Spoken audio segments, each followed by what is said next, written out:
민중의 소리 이완배 기자 함께하겠습니다. 이완배 기자님. 네, 안녕하십니까. 네, 오늘 어떤 이야기 해볼까요?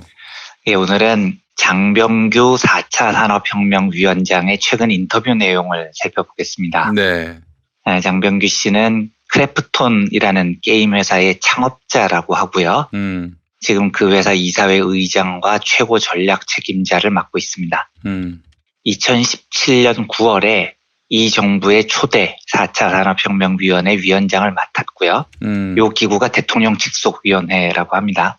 그리고 장병규 씨는 작년에 한 번 더 연임을 해서 2기 임기를 지내고 있는데 11월 26일에 임기가 만료된다고 합니다. 근데 이분이 이번에 임기가 만료되면 더 할 생각이 없는 모양이에요. 네.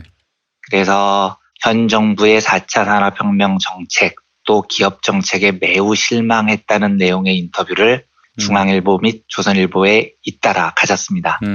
9일자 발간된 조선일보 인터뷰 제목은 친기업 반기업 아닌 문정부는 무기업이었습니다. 네. 그러니까 이 정부의 기업 정책이 아예 없고 기업에 신경을 안 쓴다는 취지입니다. 네.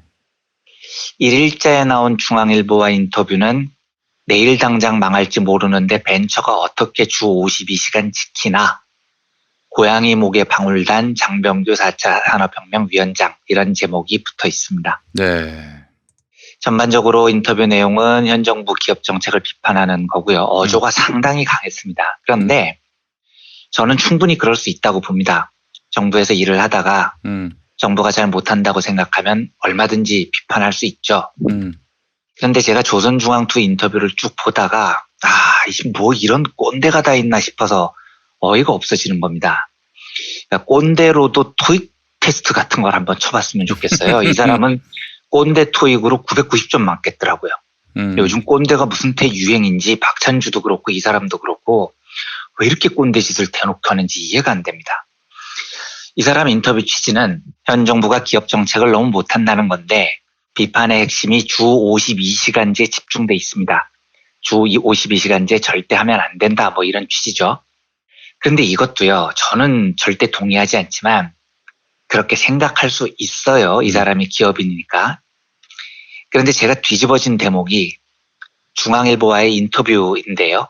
질문자가 주 52시간제는 정말 문제가 많다. 정부가 현실을 너무 모르는 것 같다. 이렇게 물었더니 답을 나는 20대 때 2년 동안 주 100시간씩 일했다. 누가 시켜서 한 게 아니다. 내 인생을 위해서 한 거다. 스타트업에는 그런 사람들이 꽤 있다. 이런 스타트업에 주 52시간을 적용하는 것은 그야말로 국가가 나서서 개인의 권리를 뺏는 거다. 이렇게 답을 합니다. 그러니까 장병규 씨, 다 좋은데 나 젊었을 때 100시간 일했다. 이런 꼰대짓은 제발 좀 그만합시다, 진짜로요. 네? 이런 꼰대짓이 먹힐 거라고 생각하라고 경영을 하면 그 기업이 되겠습니까? 제가 이거 보고 생각이 난 게 2017년에요.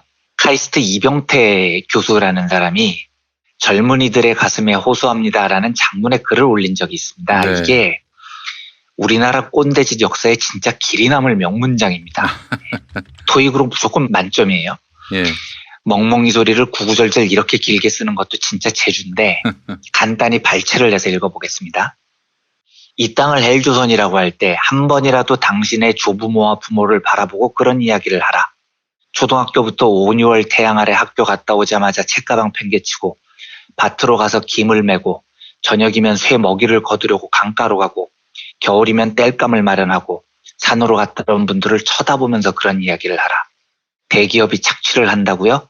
한국에 일자리가 없어서 대학을 나오고도 독일에 광산 광부로 갔던 간호사로 갔던 그래서 국제 미아가 되었던 당신의 할아버지 할머니 시대의 이야기를 물어보고 그런 이야기를 하라. 나는 부모 모두 무학으로 농부의 아들이고 그것도 땅 한 평 없던 소장농의 아들로 자랐다. 중학교 때부터 등장과 호롱불로 공부했다. 그렇게 야근하는 날은 세상에서 제일 맛있는 음식이 삼겹살인 줄 알고 살았다. 그렇게 살아왔기에 무책임한 노조가 망가뜨리는 회사를 보아왔기에 우리보다도 잘 사는 것으로 알았던 많은 나라들이 꼬꾸라지는 것을 보았기 때문에 그리고 미국과 일본이 어떻게 잘 사는 사회인지 보았기 때문에 나는 당신들처럼 아프다고 못하고 힐링해야 한다고 응석을 부리지 못한다. 뭐 이런 내용이에요. 아, 그래요. 이것도 제가 요약을 한 겁니다. 원문은 이거보다 한 5배는 깁니다. 예. 그러니까 지금 장병규 씨도 그렇고 이병태 교수도 그렇고 내용에 공통점이 있죠. 첫째, 나 졸라 힘들게 살았다. 둘째, 니들이 그 고생을 알아? 셋째, 그러니까 그냥 입 닥치고 착취당해 이런 겁니다. 여기에 이병태 교수는 미국과 일본을 부러워하면서 친미, 친일 성향을 덤으로 덧붙인 거고요. 이걸 행동경제학과 심리학에서는 불우한 어린 시절 효과, 영어로 하드 낙 라이프 이펙트라고 부릅니다. 장병규 씨나 이병태 교수 잘 들으십시오. 당신들처럼 꼰대짓 하는 사람들이 세상에 얼마나 많았으면 이게 심리학 이론으로까지 나왔겠습니까? 네. 2015년 실험사회 심리학 저널에 실린 스탠퍼드 대학교 테일러 필립스 교수의 실험입니다. 백인들을 실험 대상으로 모은 다음에 두 그룹으로 나눕니다. 첫 번째 그룹에게 모두 5가지의 질문을 던지는데요. 이 질문의 목적은 당신이 얼마나 어렵게 살았느냐를 측정하기 위한 질문입니다. 첫 번째 질문은 내 인생은 완전히 고난으로 가득 찼어요. 2번 질문, 나는 수많은 투쟁을 겪었어요. 세 번째 질문, 내 인생에는 수많은 장애물들이 있었어요. 네 번째 질문, 내 인생은 너무너무 어려웠어요.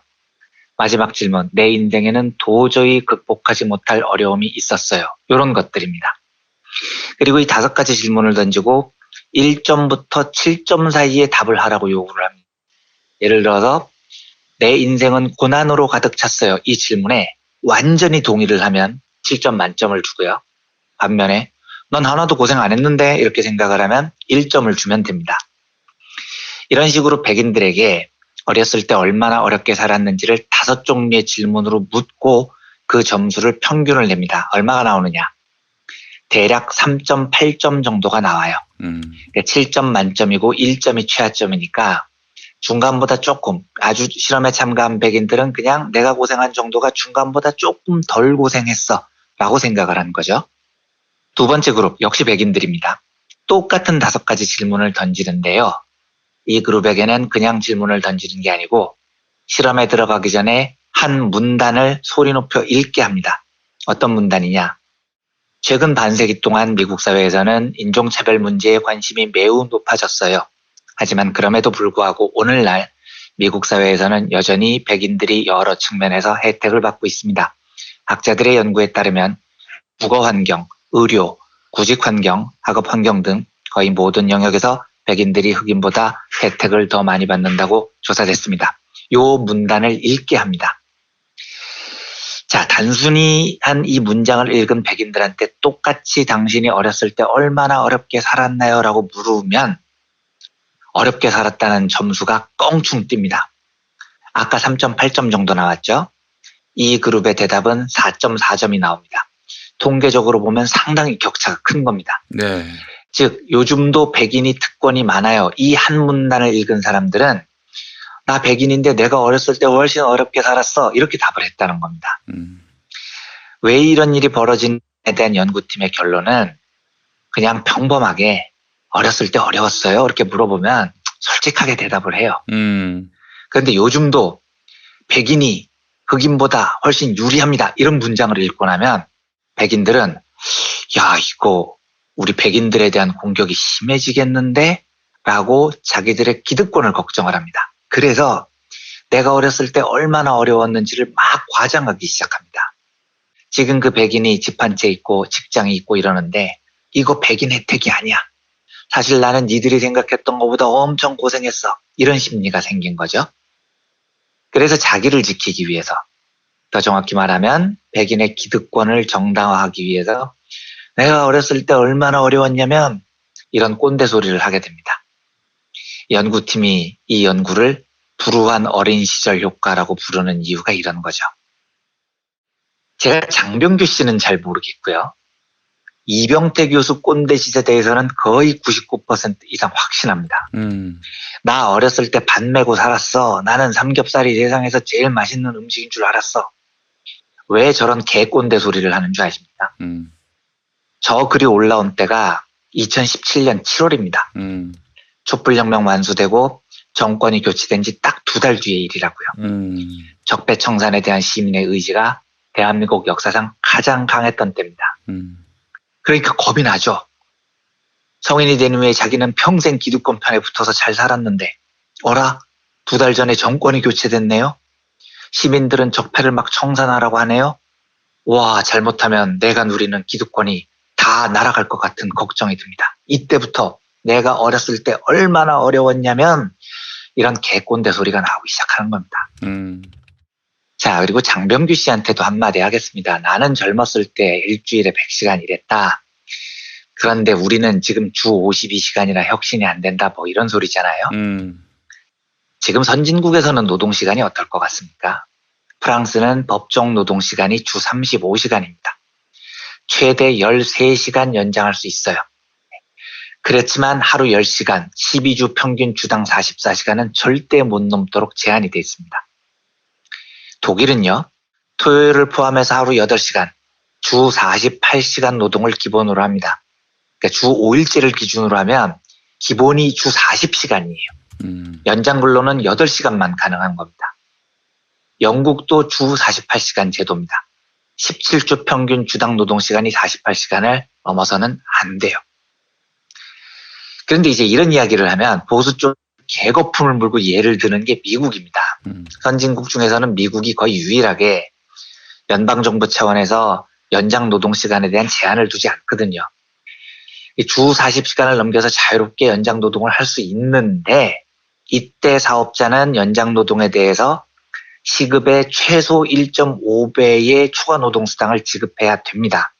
그래서 이 이야기를 또 보수층에 해주면 그쪽에서 또 개거품을 물고 반론을 하는 게 미국이 2004년에 화이트 칼라 예외 적용 조항이라는 걸 도입을 합니다. 네. 그래서 화이트 칼라들, 그러니까 관리, 행정직, 컴퓨터직, 전무직 이런 사람들은 법정 노동시간 40시간 규정한 공정근로기준법 적용받지 않도록 했어요. 그러니까 이 사무직들은 초과 노동을 해도 1.5배 임금을 못 받는 겁니다. 그러니까 보수층에서 이걸로 개거품을 무는 거죠.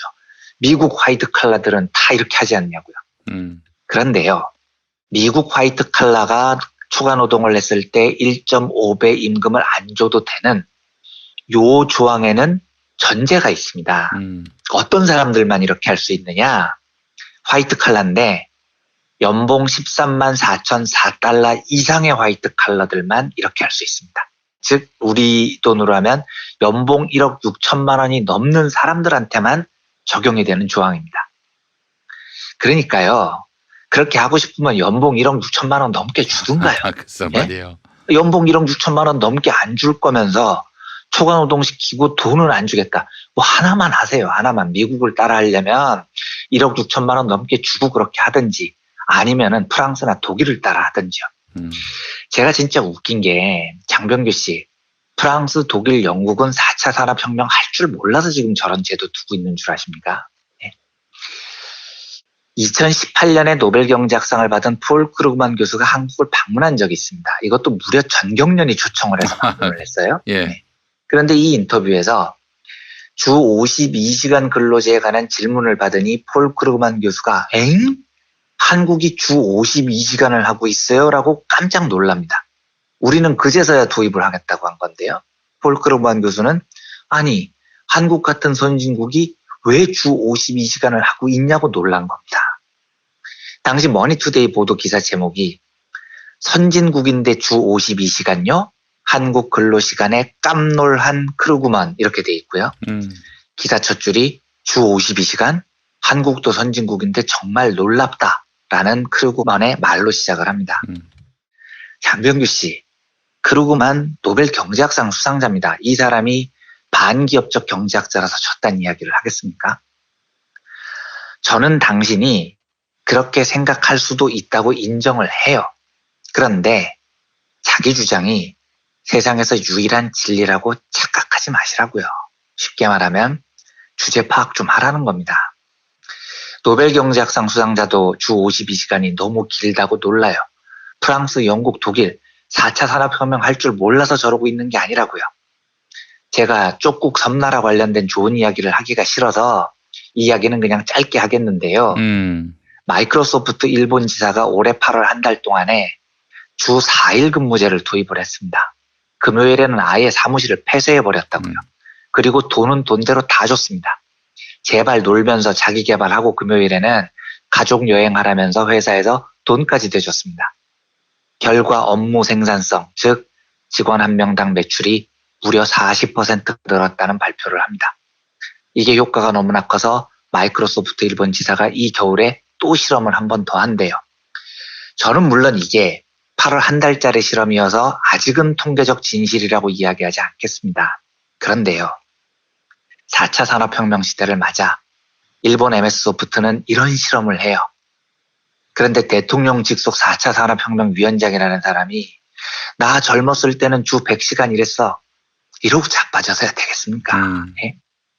무식한 건 죄가 아닌데 무식한데도 자기가 유식한 줄 알고 조선이나 중앙하고 인터뷰하면서 헛소리하고 다니는 건 큰 죄입니다. 4차 산업혁명이라는 게요. AI, 인공지능, 로봇 뭐 이런 건데 그 기술 자체가 인간의 노동을 대체하는 새로운 산업을 만드는 겁니다. 그래서 4차 산업혁명을 고민하는 사람들은 앞으로 노동시간이 줄고 일자리가 줄어들 것을 고민을 합니다. 그래서 실리콘밸리의 IT 전문가들은 이걸 해소하기 위해서 기본소득을 도입해야 된다 이런 주장을 해요. 그런데 대한민국 4차 산업혁명위원회 위원장은 조선중앙하고 만나서 꼰대 소리나 하고 있으니 제가 얼마나 한심하겠냐고요 이게요. 하도 삐리리한 이야기여서 그냥 넘어갈까 하다가 이런 꼰대 소리들은 기득권이 공격받았을 때 그 기득권을 지키기 위해서 벌어지는 심리라는 연구 결과도 소개해드리고 싶었고 노동시간에 대한 한국 자본가들의 인식이 얼마나 저열한지도 말씀드리고 싶어서 오늘 이 이야기를 나눠봤습니다. 네, 알겠습니다. 자, 이완배 기자님 오늘 말씀 잘 들었습니다. 네, 내일 뵙겠습니다. 감사합니다.